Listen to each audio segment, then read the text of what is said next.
In the previous video, we talked about what it means when a monster is chasing you.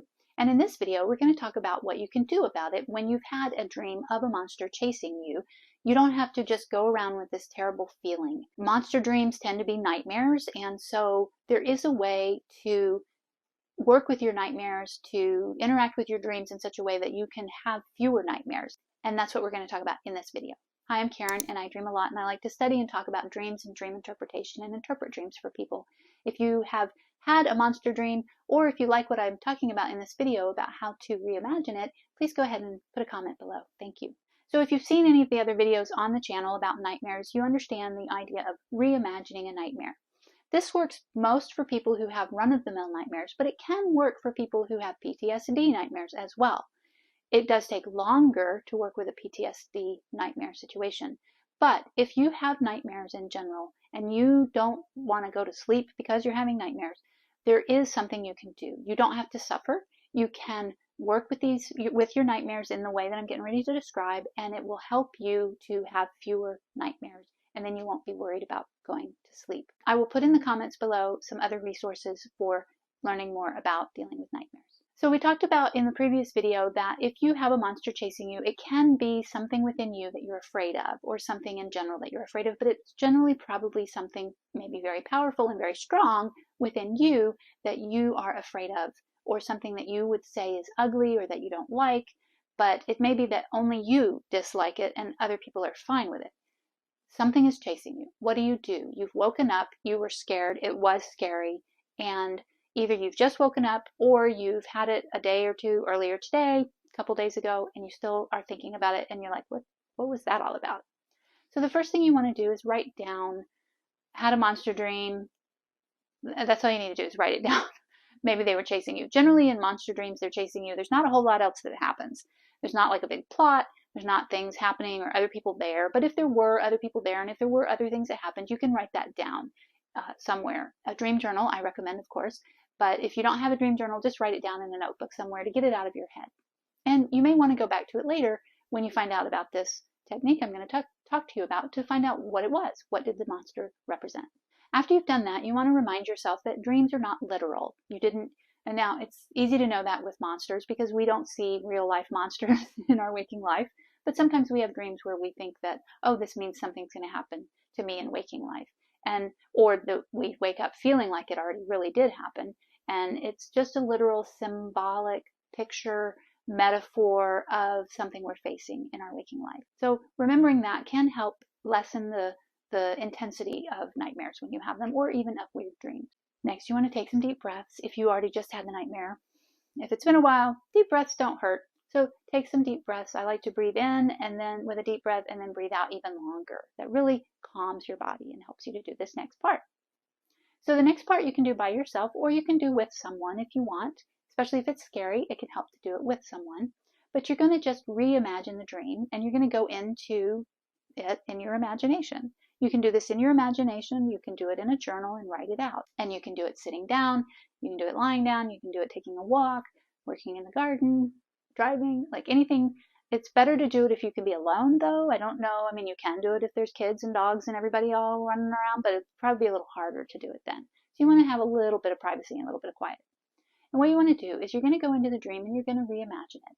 And you're going to go back into maybe earlier before it got scary, before maybe at the beginning of when the monster was there, and you become aware in the dream that there's a monster chasing you. Then what you want to do is turn around and ask the monster why it's there. And then whatever comes into your head is probably the answer, especially if it's something helpful. So if you turn around and you ask the monster, why are you chasing me? What are you here for? This is based on the idea that whatever the message is, it's for you. It's not happening to you. It's happening for you. So if you do this thought exercise where you think, I wonder how this would feel if I decide that this dream is a message to help me. What can this monster be doing to help me? Maybe the monster is here to bring you strength and to remind you that you're strong. Maybe it's here to remind you that you're powerful. What are the words that you would use to describe this monster? Think about, are you in a situation in your waking life where you could use some self-power or some self-strength or some other quality that might be threatening to you or to other people, but also would be helpful.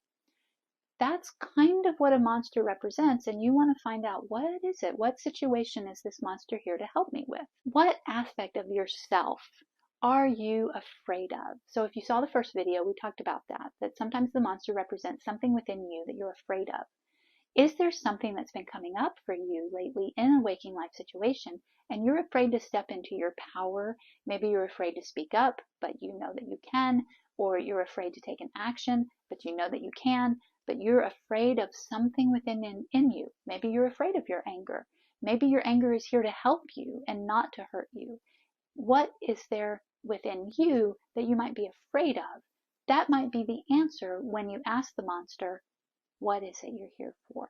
I want to bring to your attention the fact that we have a lot of scary monsters in our movies and things right now that are not as scary when we get to know them. So Monsters, Inc. is a classic example.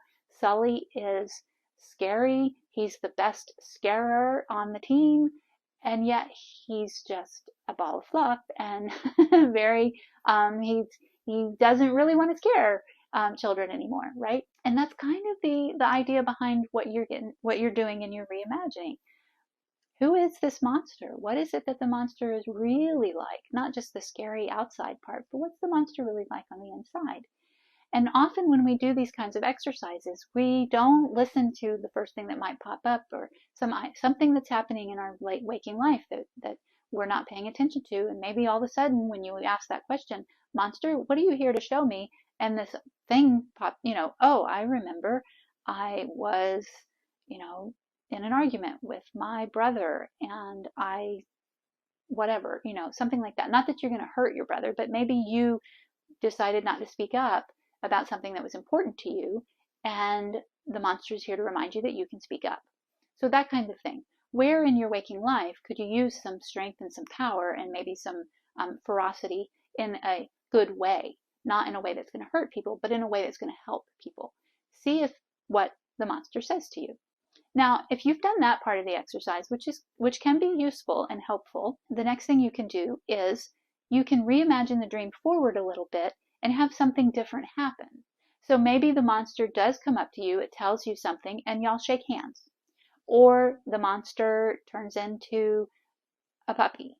That's a classic one. I like to have things turn into puppies. Puppies are awesome, right? Who's afraid of puppies? People are afraid of puppies, but something not scary, right? Or you walk arm in arm down the street, or the monster goes with you too. And you can imagine going into this, whatever the waking situation is. You go and you go talk to your brother with the monster standing beside you, helping you talk to your brother. You can imagine the monster shrinking. You don't want to make the monster disappear, because what that does is subconsciously, whatever the monster is coming to your awareness to show you about yourself that maybe you didn't want to know about yourself, but that's helpful. If you make it disappear, that's just going to push it down again into your subconscious, into your unconscious, and then it's going to come up some other way. So when it comes to working with nightmares, you don't want to make things disappear, because they'll just come back. So let's not make it disappear, but you can make him smaller. Let's say he's like 10 feet tall, and you're like, can you be 6 feet tall instead? Okay, so let's make him 6 feet tall, and then he's not so scary. Or he just breaks out into a big smile and starts laughing. Maybe it is Sully, and he decides to make you laugh and starts doing a jig instead of making you scream. So any of those things, the more cartoonish it is, the better. You can use this trick with children as well. It's a really good way to help them work with their dreams. It's helpful when children have a dream, and I'll do another video on this, to acknowledge that, yes, the dream was scary and it felt very real. It's not literal. I would never say to someone, it's just a dream, it's not real.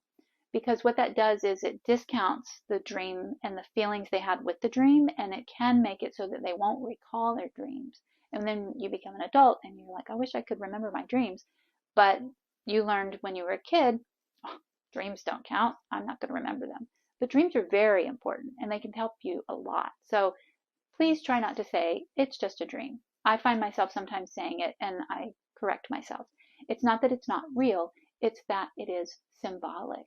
If you're liking what you're hearing so far, please go ahead and click the like button so that more people can find out how to reimagine their dreams about monsters. Thank you.